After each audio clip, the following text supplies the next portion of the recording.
livro de João, capítulo 1. No princípio, ou seja, quando tudo começou, aquele que é a palavra já existia. Em outras versões diz assim, aquele que era o verbo se fez carne, né? E aqui fala a palavra, porque é uma versão mais moderna, né? No princípio, aquele que é a palavra, o verbo, já existia. A palavra estava com Deus e a palavra era Deus.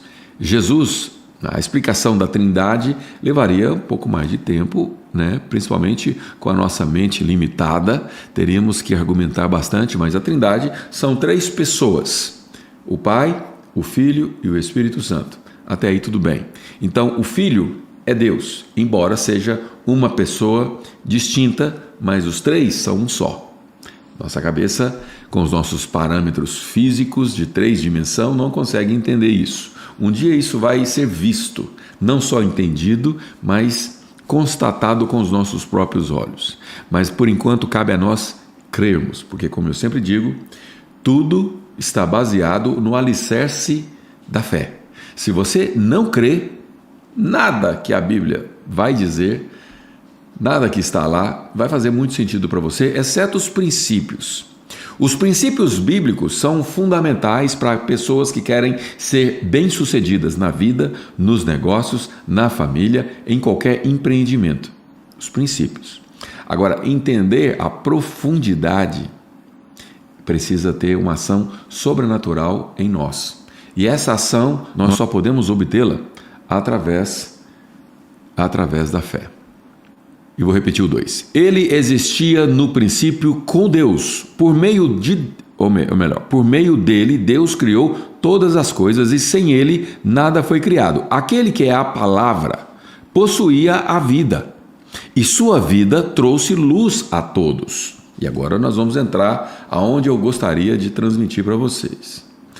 Houve um plano, um começo, um princípio e haverá um fim, né?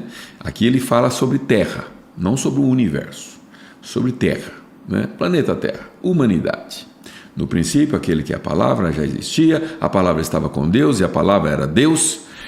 Ele existia no princípio com Deus, por meio dele Deus criou todas as coisas e sem ele nada foi criado. Aquele que é a palavra possuía a vida e a sua vida trouxe luz a todos. A luz brilhava na escuridão. Lembra? Gênesis capítulo 1, versículo 1. No princípio Deus criou os céus e a terra. A terra era sem forma e vazia, e o Espírito pairava sobre a face do abismo. Escuridão, abismo, vazio. E a luz brilhava na escuridão, diz o versículo 5 aqui. E a escuridão nunca conseguiu apagá-la. Versículo 6. Deus enviou um homem, chamado João, para falar a respeito da luz, João Batista, a fim de que, por meio de seu testemunho, todos crescem. Ele não era a luz, mas veio para falar da luz. Aquele que é a verdadeira luz, que ilumina a todos, estava chegando ao mundo. João Batista tinha um propósito, bem claro: anunciar a vinda daquele que viria para nos resgatar, que é Jesus. Veio ao mundo que ele criou. Quem? Deus, que também é Jesus, que é a palavra, que é o verbo. Veio ao mundo que ele criou, ou seja, Jesus vindo como homem ao mundo, sendo 100% Deus, mas também sendo 100% homem. O que quer dizer que ele passava fome, sono, ele também tinha tentações. Sim, Jesus foi tentado. Satanás pessoalmente o tentou e durante toda a vida, ele como homem, ele era tentado. E ele teve que resistir como nós podemos resistir. Não como ele, não com a perfeição que ele fez, mas ele é o nosso modelo. Jesus é o seu modelo. Quando você vai falar alguma coisa, quando você vai fazer alguma coisa, você tem um modelo. Você tem a quem você possa se espelhar e você não consegue fazer igual, mas será que a sua vida rima? A nossa vida jamais vai ser perfeita estando aqui, tendo nascido em pecado e tendo esse corpo corrupto. Nós nunca vamos ser perfeitos, mas a nossa música pode rimar, ou a nossa história pode ser parecida, e precisamos caminhar em direção a ser cada vez mais parecido. Versículo 11: veio ao seu próprio povo, povo de Israel, e eles o rejeitaram, mas a todos, e agora esse todos se estende a nós, mas a todos que creram, e eu vou chegar agora aonde eu queria chegar, mas a todos que creram nele e o aceitaram, ele deu o direito de se tornarem filhos de Deus. Estes não nasceram segundo a ordem natural, nem como resultado da paixão de homem e de uma mulher, que o resultado é um filho de sangue, não, ou da vontade humana, mas nasceram de Deus. ênfase aqui no versículo 12: mas a todos que creram nele e o aceitaram, ele deu o direito de se tornarem filhos de Deus. Existe alguma coisa que você vê nesse texto? Alguma coisa a mais? Mas a todos que creram e aceitaram e que fizeram assim, e depois não esquecesse de fazer assim, guardar isso, não tem nada disso. A todos que creram nele e o aceitaram, ele, Deus, deu o direito de se tornarem filhos de Deus. Portanto, você que crê, você é filho. E se é filho adotivo. E agora nós vamos voltar ao livro de Gálatas, que é onde nós estávamos lendo, para cruzar as informações que eu acabei de ler. Então, o versículo 5 diz: assim o fez para resgatar a nós que estávamos sob a lei, a fim de nos adotar como seus filhos. Mas claro que isso eu não consigo. Não consigo. Talvez um dia eu consiga ser um pouco mais didático, mas hoje eu não consigo. Está claro demais para mim. Está claro para você? Seus filhos. Então, portanto, você é filho e filho adotivo. Se você um dia o aceitar. Ele está oferecendo. É de graça.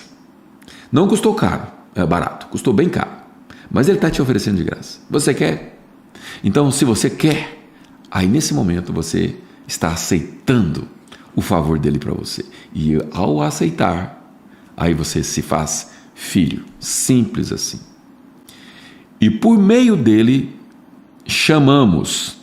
E aí vem uma expressão que é o título da nossa live de hoje, que é Abba, Pai. Poderíamos passar o dia inteiro aqui falando sobre essa expressão. Ela é mais profunda do que parece. Mas vamos nos limitar em dizer que Abba, Pai significa uma expressão onde um filho, acreditando no seu pai, o chama com intimidade de um filho ao pai. Abba, Pai. Mas o fato é que Abba, Pai é uma expressão carinhosa de um filho que chama o pai, que o adotou, como um pai e sente no coração, o filho sente que é amado, querido e é filho. Um filho que se sente filho e se sente herdeiro. Não herdeiro preocupado ou se relaciona por interesse pela herança, mas se sente parte, se sente pertencente. A intimidade de um filho que diz para o pai: mas pai, o Senhor prometeu. É essa mesma relação que Deus espera de nós. Mas pai, Deus, o Senhor prometeu. Talvez você no fundo de um poço, talvez você diante da descrença, cético com os acontecimentos, você poderia dizer para o seu pai, se você se sente pertencente: mas pai, o Senhor prometeu. Essa intimidade, essa relação, esse Abba Pai precisa existir. Orações que permeiam pedidos, pedidos e pedidos, uma lista interminável de pedidos, precisam dar lugar a um Abba Pai. Pai, o Senhor prometeu. Quando você transforma a sua oração numa relação entre pai e filho, fica mais leve. Versículo 7 diz assim: agora você já não é escravo. Então lembra da analogia do filho pequeno comparado com o escravo, porque ambos estavam estavam numa fase de obediência, né? Filhos pequenos precisam obedecer, e você que é pai, que é mãe, que tem filhos pequenos e acha que ao fazer as vontades deles você está ajudando, coitadinho, ele quer tanto. Cuidado, trate-os com sabedoria, para que eles cresçam homens fortes, mulheres fortes, e não crianças que crescem e viram adultos cheio de mimimi, cheio de vontades próprias, porque eu quero. Não, a gente não faz tudo o que quer. Aliás, o princípio da liberdade, abordado no início dessa nossa série aqui sobre Gálatas, né? Hoje é o 8º episódio que nós estamos falando sobre isso. No início fala sobre liberdade, né? E a liberdade ela é mal entendida. Embora nós sejamos livres, né? O princípio do livre-arbítrio, nós somos livres, mas podemos fazer tudo o que queremos? Claro que não. Não podemos fazer tudo o que queremos. Se eu pudesse fazer tudo o que eu quero, eu estaria dessa largura, porque eu adoro uma sobremesa, adoro um chocolate, adoro um doce de leite, um queijo, adoro, mas não sou livre a ponto de fazer tudo o que eu quero. Não. Existe o fator responsabilidade, ou melhor, autorresponsabilidade, que nos deixa escravos? Não. Eu seria escravo se eu estivesse dominado pelos açúcares. Aí sim eu seria escravo. E pessoas estão dominadas por aquilo que elas fazem, se achando livres, mas na verdade você está sendo escravizado por aquilo que te domina. Aquilo que te domina te escraviza. Lembre-se disso. O que te anda dominando? Como anda a sua vida? Como anda a sua liberdade? Ser livre é fazer o que precisa ser feito, não é fazer tudo o que você tem vontade.